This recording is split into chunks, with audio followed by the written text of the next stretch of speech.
Hej och välkommen till kanalen Filmetablissemanget. Thomas Gjutarenäfve heter jag som driver kanalen. Och jag vill gärna gräva ner mig i ämnen som är lite känsliga.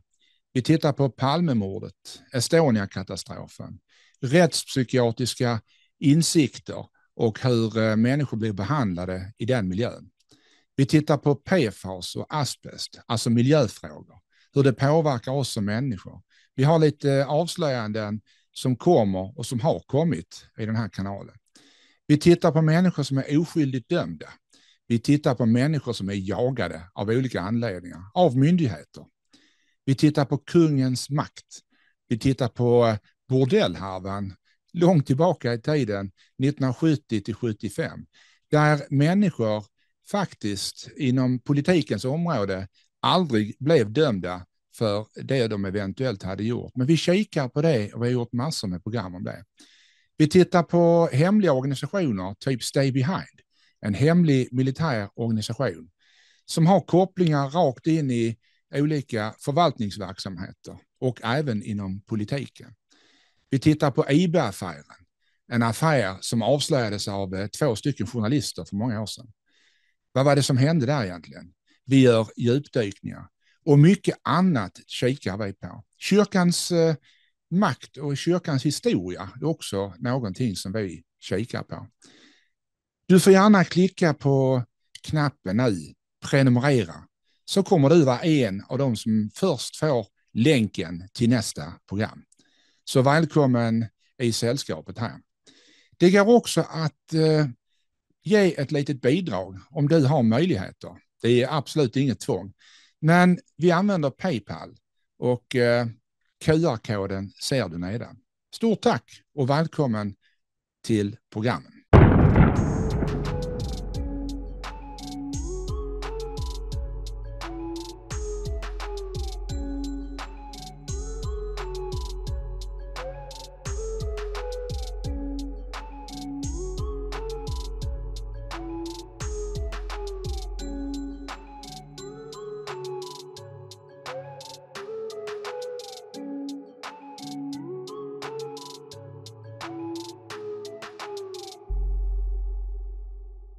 Welcome to your deep dive. Today, we're going deep on a real cold case. You know, the assassination of Swedish Prime Minister Olof Palme back in 1986. Oh, yeah.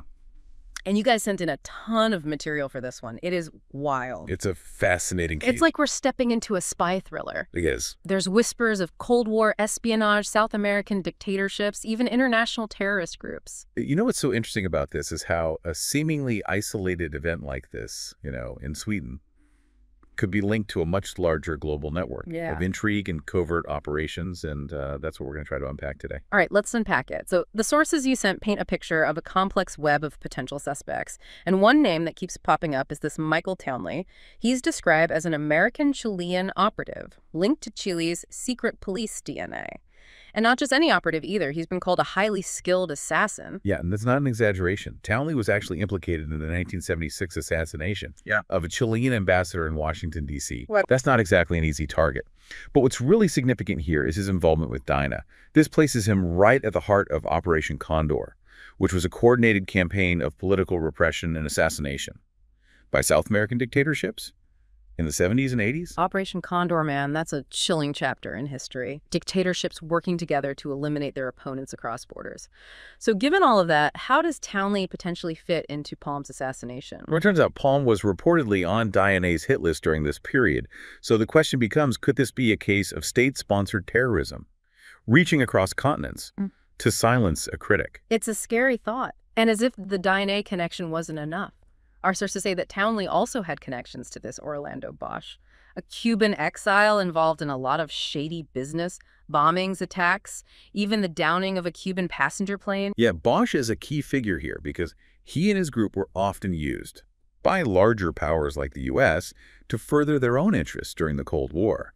It's a classic example of Cold War proxies, where groups like Bosch's were used to destabilize governments and advance specific geopolitical agendas. So we're not just talking about one rogue assassin. We're talking about a potential network of individuals and even governments operating in the shadows. And that begs the question, could there be a Cold War dimension to Palme's assassination? It's a question worth considering, for sure. And it gets even more complex when you factor in Stefano del Chai, who was an Italian neo-fascist terrorist leader. According to your sources, he actually bragged about being involved in Palme's assassination. Hold on, bragged about it. This Del Chai character sounds like a real piece of work. What's his story? Del Chai was a master of clandestine operations. Think of him as this shadowy figure moving between continents, collaborating with various intelligence agencies and right-wing groups. His potential involvement raises serious questions about possible European connections to the Palme assassination. So we've got possible links to South America, the U.S., and now Europe. This is truly an international affair. But let's shift gears for a sec. The sources also highlight a South African connection. Craig Williamson, a South African spy, was reportedly seen in Stockholm shortly before Palme's death. Yeah, Williamson's presence in Stockholm is interesting, because he was more than just a spy. He was a key player in the apartheid regime's intelligence apparatus. And at the time, they were deeply involved in covert operations throughout southern Africa, fighting against communist-backed movements. And I bet they weren't too happy about Palme's very vocal anti-apartheid stance, were they? Could they have seen him as a threat that needed to be dealt with? That's a very plausible scenario. Palme wasn't just passively opposed to apartheid, he was actively supporting groups that challenged the South African regime. This makes the South African connection one of the most intriguing and potentially plausible motives in the entire case. And just to add fuel to the fire, Williamson was reportedly heard saying it would be good to see that devil dead. Not exactly subtle. No, not at all. While it's not a direct confession, it certainly highlights the animosity he felt toward Palme. And given the apartheid regime's ruthless tactics at the time, it wouldn't be surprising if they saw Palme's activism as a direct threat to their power. All right, so we've got these powerful figures with potential motives. But was there anyone bankrolling this whole operation? The sources bring up this Ole Christian Olstad, a Norwegian mercenary and arms dealer. What makes him stand out? Olstad is a classic example of how to effectively follow the money. He ran this so-called charity that some believe was a front for funding right-wing publications and potentially even more nefarious activities. His connections to various intelligence agencies and extremist groups raise a lot of red flags. So are you saying that Olstad could be the missing link, the one who potentially financed Palme's assassination? It's certainly a possibility. His involvement suggests that Palme's assassination might have been financed through complex networks that span multiple countries. It also implies that there might have been individuals or organizations with a vested interest in seeing Palme silenced. This is already so much to process. We've got a web of potential suspects' motives and international connections. It's like peeling back the layers of a very intricate onion, and each layer is more intriguing than the last. Yeah, it's like we're piecing together a puzzle and all the pieces are scattered across continents. And speaking of connections spanning the globe, let's delve a little deeper into that Chilean connection you mentioned earlier. You're talking about the fact that Palme was supposedly on the hit list of Chile's secret police DNMA. That's a serious accusation. What makes people think there's a link there? Well, this takes us back to Operation Condor, that network of South American dictatorships we talked about. DNA was a major player in Condor, and they were actively targeting political opponents who had fled Chile. Palme, with his outspoken criticism of these regimes, would have been seen as a major threat. So it wasn't just that Palme criticized the Pinochet regime from afar. It's that he was actively supporting Chilean exiles and opposition groups. That puts a whole new spin on things. Exactly. Palme wasn't just a passive observer. He was actively involved in trying to undermine the very regimes that DNA and Operation Condor were trying to protect.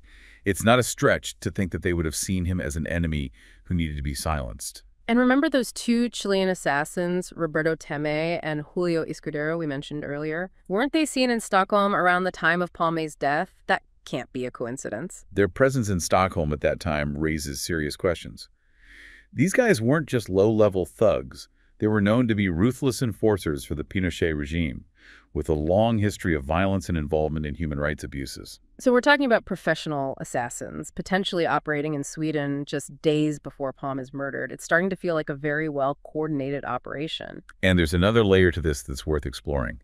The sources suggest that these Chilean assassins had connections to a far-right group called Patria y Libertad. Patria y Libertad? I don't think I've come across that name before. What were they all about? Patria y Libertad was a Chilean nationalist organization that fiercely opposed the socialist government of Salvador Allende, who was overthrown in the coup led by Pinochet.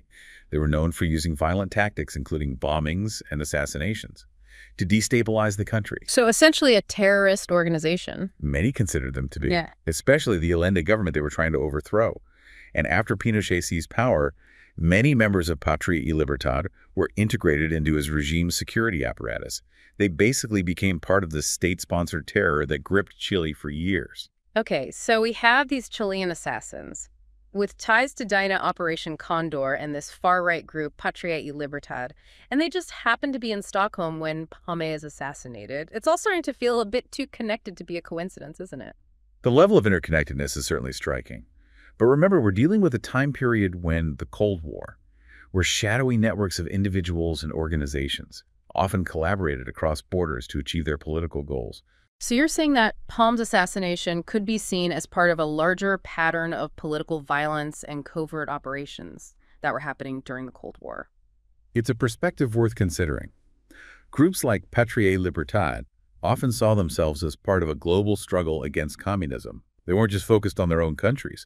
They were willing to collaborate with like-minded individuals and organizations around the world. It's a chilling thought that these networks of extremism existed and potentially had the power to influence events on an international scale. It's almost like we're talking about a secret war that was happening beneath the surface of what most people saw. That's a very insightful observation.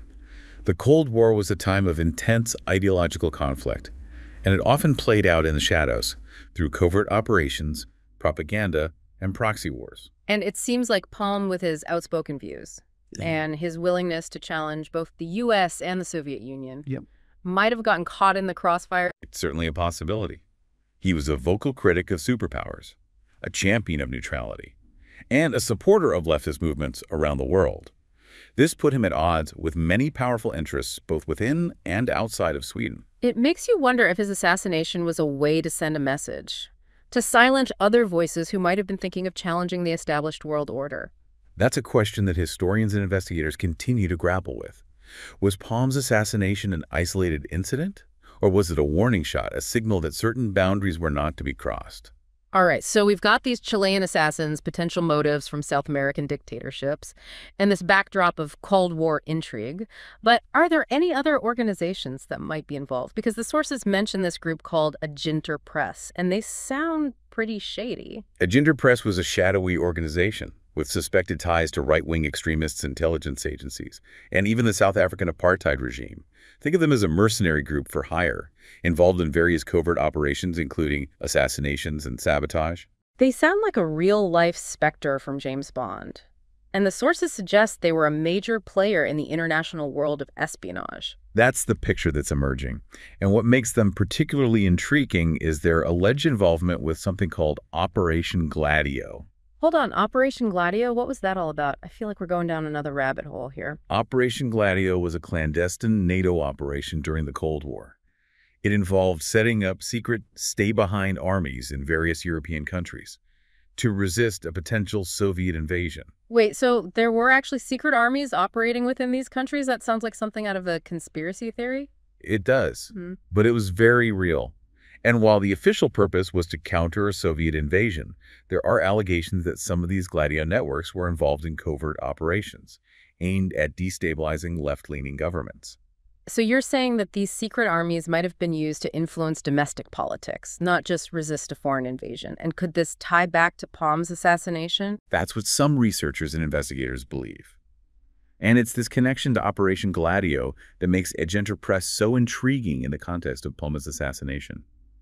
Could they have been the ones who carried out the hit?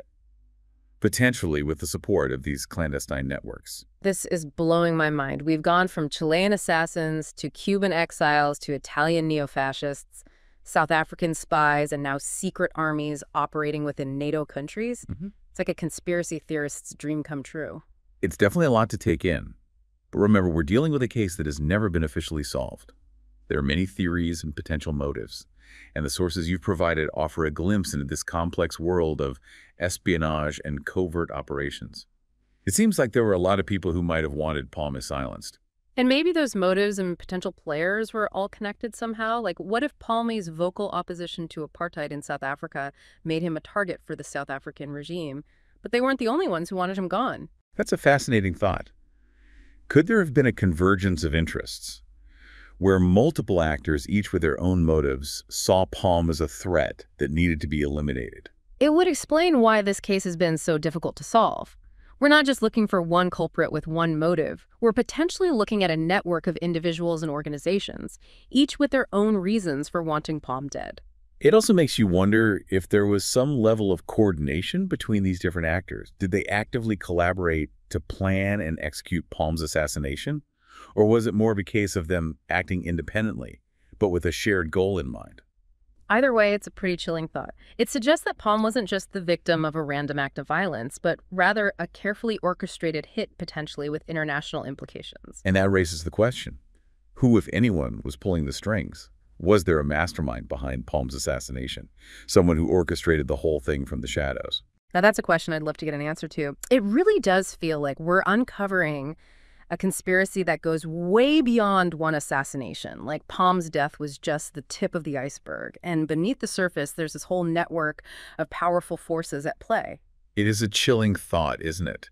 That there might be forces operating in the shadows, shaping events in ways we may never fully understand. But it's also a reminder that history is rarely as straightforward as it seems. Speaking of things that aren't straightforward, I want to circle back to Operation Gladio, that secret NATO operation with the stay-behind armies. It's such a wild concept. Secret armies operating within democratic countries. You mentioned that some researchers believe they were involved in more than just resisting a potential Soviet invasion. Right. There's a theory that some Gladio networks might have been used to influence domestic politics in those countries, potentially even to target individuals who were seen as a threat to the established order. So could Palme have been one of those individuals? Could his outspoken criticism of NATO, the U.S., and the Soviet Union have made him a target for these shadowy groups? It's definitely a possibility worth considering. Palme wasn't exactly shy about expressing his views, even when they were controversial or put him at odds with powerful interests. And remember, we're talking about a time when tensions were incredibly high and the threat of communist expansion was seen as very real. So in the context of the Cold War, could someone like Palme, with his socialist leanings and his criticism of Western foreign policy, have been perceived as a threat to national security, even in his own country? It's a difficult question to answer definitively, but it's important to remember that the Cold War created a climate of fear and suspicion where even democratically elected leaders could be viewed with mistrust if their ideology didn't align with the prevailing anti-communist sentiment. And if that's the case, it would mean that Palme's assassination wasn't just a political act. It was an act of repression, a way to silence dissenting voices and maintain control. It's a disturbing thought, but it's one that we can't shy away from if we're going to truly understand the forces that might have been at play in Palme's assassination. Okay, so we've got this theory that Palme might have been targeted by elements within Gladio. But are there any specific individuals or organizations within Sweden that could have been involved? Because the sources mention a Swedish police officer who was allegedly connected to a stay-behind network. That's a very intriguing detail, and it suggests that the conspiracy, if there was one, might have had roots within Sweden itself if there were Swedish citizens involved in these clandestine networks. It raises serious questions about the extent of Gladio's influence and the potential for abuse of power. It's mind-boggling to think that there could have been secret organizations operating within a democratic country like Sweden, potentially undermining the very system they were supposed to be protecting. It challenges our assumptions about transparency and accountability, and it forces us to confront the possibility that even in the most open societies, there are forces working behind the scenes that we may never fully understand. This deep dive has been a real eye-opener, and it's left me feeling a bit shaken, to be honest. I thought I had a pretty good grasp of history, but now I'm starting to question everything I thought I knew. That's the power of exploring these complex and often controversial events. They force us to re-examine our understanding of the past and to grapple with uncomfortable truths that we might prefer to ignore. But ignoring them won't make them go away, will it? No, it won't. In fact, I think it's more important than ever to understand these dark chapters in history, to learn from the mistakes that were made, and to work towards a future where such tragedies are never repeated. So where do we go from here? We've uncovered this vast network of potential suspects, motives, and connections, but what does it all mean? What's the takeaway for our listeners? I think the most important takeaway is that we need to be critical thinkers, to question assumptions, and to never stop seeking the truth. No matter how elusive it may seem, The Palme assassination is a case that demonstrates how seemingly isolated events can be connected to much larger forces and how power can be wielded in ways that we might not always be aware of. And it shows that we can't just take things at face value. We have to be willing to dig deeper, to ask uncomfortable questions, and to challenge the official narratives, even if it means going against the grain. Exactly. Because sometimes the truth is hidden in plain sight, waiting for someone with the courage and the curiosity to uncover it. This deep dive has been a real journey. We've gone from a seemingly simple assassination to a complex web of Cold War intrigue, shadowy networks, and potential conspiracies. I feel like I've learned a lot, but I'm also left with a sense of unease knowing that there's still so many unanswered questions. That's the nature of history, isn't it? Yeah. It's a never-ending puzzle, and each piece we uncover just reveals more complexity and more mystery. But that's also what makes it so fascinating. Well, I want to thank you for guiding me through this labyrinth of information. You've helped me to see this case in a whole new light, and I'm sure our listeners will appreciate your insights as well. It's been my pleasure. I'm always happy to share my knowledge and to encourage others to explore these hidden corners of history. And to our listeners, we hope this deep dive has been as thought-provoking for you as it has been for us. Remember, the pursuit of truth is an ongoing process, and there's always more to learn, more to question, and more to uncover. We'll leave you with this final thought, given all the evidence we've examined. Could it be that Palme's unwavering commitment to peace, justice, and a more equitable world made him a target for those who sought to maintain the Cold War status quo? That's something for you to ponder. Until next time, keep those minds curious and those questions coming. Du får gärna klicka på knappen nu, prenumerera, så kommer du vara en av de som först får länken till nästa program. Så välkommen i sällskapet här. Det går också att ge ett litet bidrag om du har möjligheter. Det är absolut inget tvång. Men vi använder PayPal och QR-koden ser du nedan. Stort tack!